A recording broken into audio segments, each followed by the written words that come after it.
दोस्तों, अगर आप ऐसा सोच रहे हैं कि आज नाश्ते में क्या बनाएं जो सभी को बेहद पसंद आए, तो ऐसा बिल्कुल मत सोचिए, क्योंकि आज मैं आपके साथ शेयर कर रही हूँ 1 कप गेहूं के आटे से बना बहुत ही टेस्टी और चटपटा नाश्ते की रेसिपी।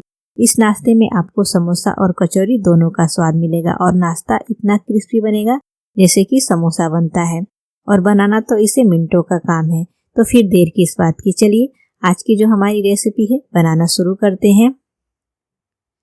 तो इस नाश्ते को बनाने के लिए पहले हम डो लगाकर तैयार करेंगे। तो बाउल में हम लेंगे 1 कप गेहूं का आटा, ऐड करेंगे छोटी चौथाई चम्मच नमक, 1 छोटी चम्मच सफ़ेद तिल, आधी छोटी चम्मच कुटी हुई लाल मिर्च, छोटी चौथाई चम्मच कनौजी के बीज, आधी छोटी चम्मच अजवाइन, थोड़ा सा बारीक कटा हुआ हरा धनिया। और अब हम इसमें ऐड करेंगे 1 बड़े चम्मच ऑयल और बढ़िया से सभी चीज़ों को हम मिक्स कर लेंगे। ऑयल की जगह पे आप चाहे तो घी भी ऐड कर सकते हैं। घी या ऑयल ऐड कर लेने से हमारा जो नाश्ता है ना, एकदम बढ़िया खस्ता बनकर तैयार होगा। तो अच्छे से मसलते हुए आटे में सभी चीज़ों को मिक्स कर लेंगे और अब हम इसका डो लगाएंगे। तो इसमें हम थोड़ा थोड़ा सा पानी ऐड करके और नॉर्मल जैसे हम रोटी पराठे का आटा लगाते हैं, बिल्कुल उसी तरह से सेमी सॉफ्ट डो लगाकर तैयार करना है। तो ये जो डो है रेडी हो गया है। अब हम इसे कवर करेंगे और रेस्ट पे छोड़ेंगे, बाकी की हम तैयारी कर लेंगे। यहाँ पे मैंने 2 आलू को बॉईल करके और इसका छिलका निकाल करके ले लिया है। आलू को हम मैसर की सहायता से अच्छी तरह से मैश कर लेंगे। आप चाहें तो इसे ग्रेटर से भी ग्रेट कर सकते हैं। आलू में बिल्कुल भी चंक्स नहीं रहने चाहिए। तो आलू जो है अच्छे से मैश हो गया है। गैस पे हम कढ़ाई रखेंगे और इसमें हम ऐड करेंगे 1 बड़े चम्मच ऑयल। जैसे ही ऑयल गर्म हो जाए, आधी छोटी चम्मच जीरा और छोटी चौथाई चम्मच राई दाना ऐड कर लेंगे। जीरा और राई जैसे ही चटकने लगे, इसमें हम ऐड करेंगे 1 बारीक कटी हुई प्याज और 1 छोटे साइज का बारीक कटा हुआ शिमला मिर्च। गैस का फ्लेम मीडियम रखेंगे और इसे हम चलाते हुए भूनेंगे। प्याज और शिमला मिर्च को हमें बहुत ज़्यादा नहीं पकाना है, बस इसका कच्चापन निकल जाए, ये थोड़ा सा सॉफ्ट हो जाए, इसे हमें इतना ही भूनना है। तो देखिए प्याज और शिमला मिर्च जो है भुन चुका है। अब हम इसमें ऐड करेंगे 1 छोटी चम्मच अदरक और हरी मिर्च को मैंने क्रश करके लिया हुआ है। इसे हम ऐड करके चलाते हुए थोड़ा सा इसे भी भून लेंगे। इसे हमें 4 से 5 सेकंड के लिए भूनना है, क्योंकि सभी चीज़ें जो हैं अच्छे से भून चुकी है। कढ़ाई गर्म है तो इसमें भूनने में ज़्यादा समय नहीं लगेगा। अब हम इसमें ऐड कर लेंगे उबले हुए आलू जो हमने मैश करके रखे थे। साथ में ही हम कुछ मसाले ऐड करेंगे। तो स्वाद अनुसार नमक, छोटी चौथाई चम्मच हल्दी पाउडर, छोटी चौथाई चम्मच काश्मीरी लाल मिर्च पाउडर, आधी छोटी चम्मच गरम मसाला पाउडर, आधी छोटी चम्मच आमचूर पाउडर, थोड़ा सा बारीक कटा हुआ हरा धनिया।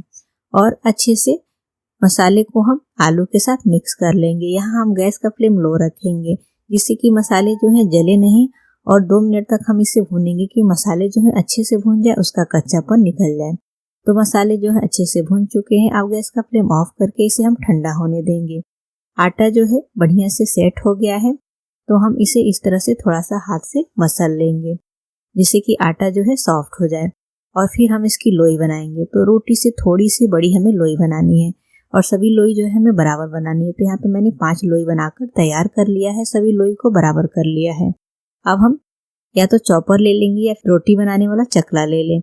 लोई को रोल करेंगे, थोड़ा सा सूखा आटा स्प्रिंकल करके, और इसकी हम रोटी बनाकर तैयार करेंगे।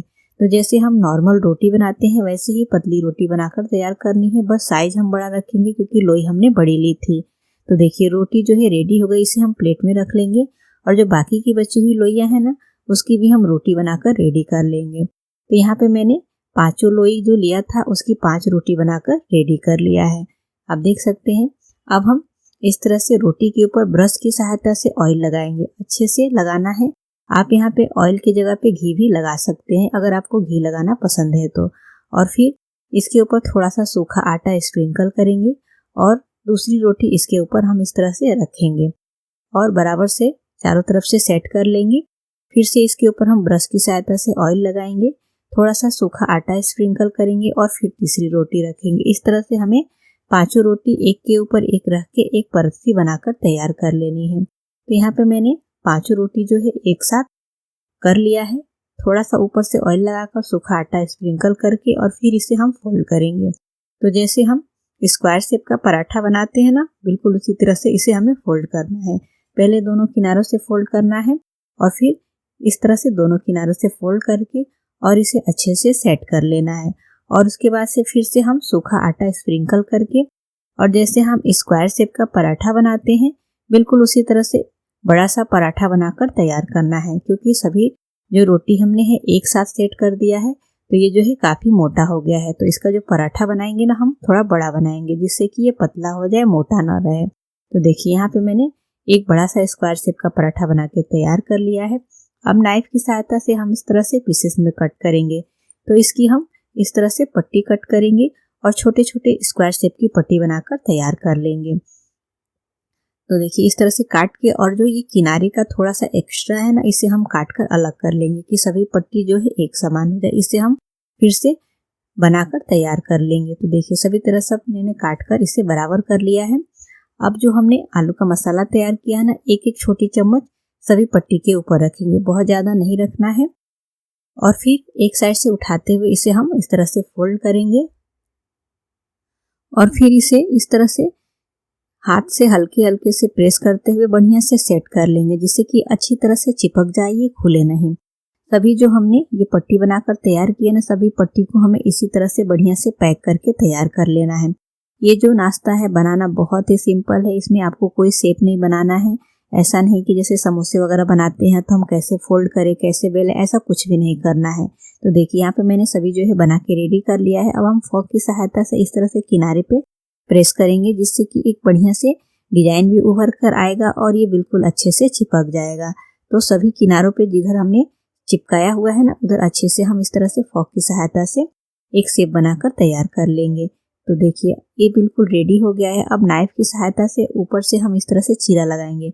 बहुत हल्के से चीरा लगाना है जिससे कि आटे की जो है एक ही परत कटे, सभी परत ना कटने पाए, नहीं तो क्या होगा कि जब हम इसे फ्राई करेंगे तो आलू का जो मसाला है ना वो बाहर आ जाएगा।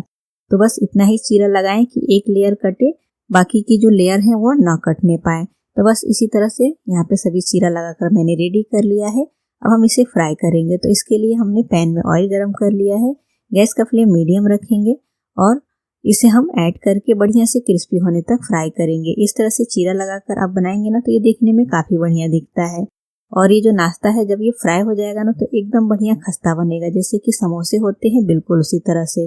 तो इसे पलटते हुए दोनों साइड से बढ़िया से गोल्डन ब्राउन कलर आने तक हम इसे फ्राई करेंगे और इसे मीडियम फ्लेम पे फ्राई करना है जिससे कि जल्दी से इसका कलर ना चेंज हो और ये नाश्ता एकदम बढ़िया खस्ता बने। तो देखिए ये बिल्कुल अच्छे से फ्राई हो गया है। अब हम इसे प्लेट में ट्रांसफ़र कर लेंगे, बाकी के बचे हुए भी इसी तरह से हम फ्राई कर लेंगे। तो यहाँ पे मैंने सभी जो नाश्ता है फ्राई करके ले लिया है और आप देख सकते हैं देखने में कितना बढ़िया दिख रहा है। आप इस तरह से बनाकर मेहमानों को भी सर्व कर सकते हैं, क्योंकि ये जो नाश्ता है खाने में बहुत ही टेस्टी और चटपटा लगता है। बिल्कुल समोसे जैसा स्वाद आता है इस नाश्ते में। और मैं आपको तोड़ के दिखा रही हूँ ये कितना खस्ता बना हुआ है, ये देखिए। और इसकी जो लेयर हमने बनाई है देखने में काफ़ी बढ़िया दिख रहा है, बच्चों को तो ये बेहद पसंद आता है। तो फ्रेंड्स आप भी इस रेसिपी को जरूर ट्राई करें और रेसिपी अच्छी लगे तो कमेंट करें, वीडियो को लाइक शेयर और चैनल को भी सब्सक्राइब करें।